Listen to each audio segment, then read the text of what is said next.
think where it started to click with me, Patrick, was when I started thinking of icons. And right now we think of, like you said, the Nike swoosh or Ralph Lauren or all these logos that where we just accept and know. But when you think if this is something that is applicable 4,000 years ago, that icon would have been some image that identified a tribe. And when you're out with your tribe and you run into another tribe, you knew they weren't from your tribe by the way they were dressed or something iconic about them. And you either knew you were in danger or you knew that this was a tribe you could trade or conduct commerce with. Friend or foe? Yeah, and immediately that started to click with me, and that imagine you're in that forest and you see a tribe around a fire, and you didn't just march into camp, you hung out on the perimeter and observed until you knew you were safe or you weren't. And what you're talking about with these pieces of code, the same thing is going on when we're observing brands and discerning whether we want to be associated with that brand. And the brands that have picked up these little pieces of code and dusted them off and made them obvious, then it makes it easy for us to discern whether we want to be a part of that or don't want to be a part of that. Yeah, the part that resonates with me as you go through that description is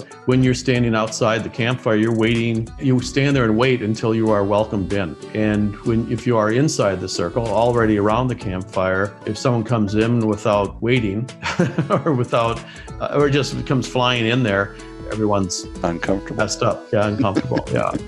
I love you talk about the lexicon, and it really clicked to me because let's say you go to a new church, maybe you're a Methodist and you go to a Baptist church. You don't know the lexicon. You don't know when to stand up. You don't know when you're an outsider. Well, you know you're an outsider, right? Yeah. I mean, you feel it severely. If you were a Baptist and you were in a different town and you went into a Baptist church, you'd feel at home. Yeah. It's because of these pieces of the primal code that you're familiar with and that you can speak the lingo. You understand the icons. You know who started it. You know what they believe. You know what they don't believe.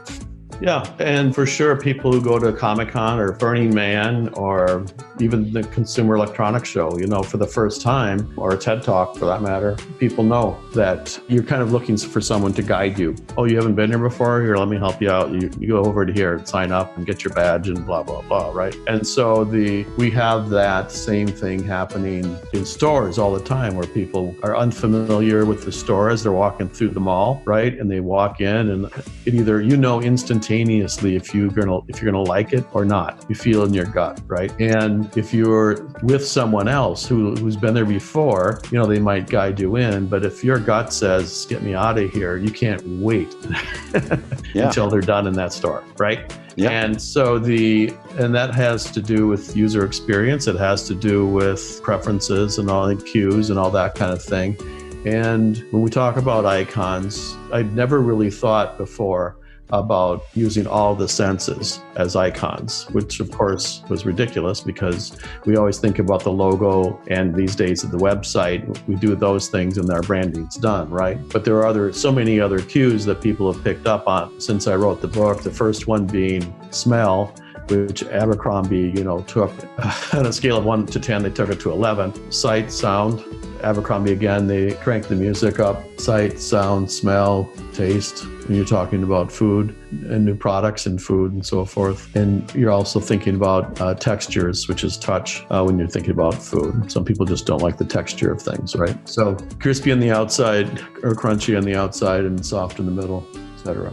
So all of these things come to bear when you're designing new products or you're designing new experiences, and they're things that need to be thought through. I mentioned this because I was talking recently with someone who's building a theme park in Texas, and I said, there are all these cues here that you have to be cognizant of, and so we just talked about that. But yeah, I think the thing is about going back to the campfire is that we think of these brands as being one-of-a-time things, but we never think about the fact that as human beings, we are members of all these different communities, right? Whether you belong to church or you belong to a church community, you belong to a work community.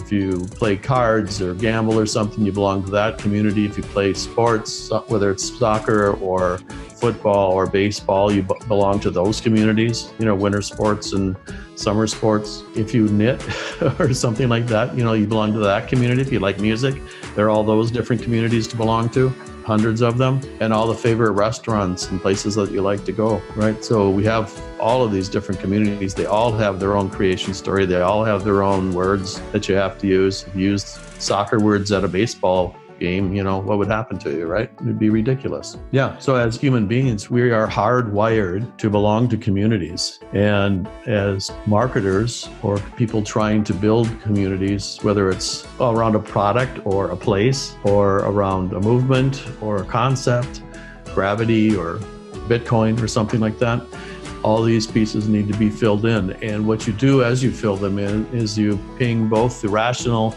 and the emotional parts of our brain, which helps things to make sense for us. And if you make more sense than the person standing next to you, then you win.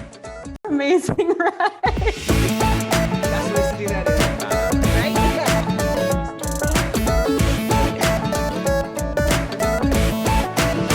Thanks for watching these Golden Nuggets. And as a reward, I got another big fat Golden Nugget just for you. I wrote this book for you to help you get your act together online so you can grow your business better. You're searching, you want to learn. This is a great book. Grab the book, grow your business.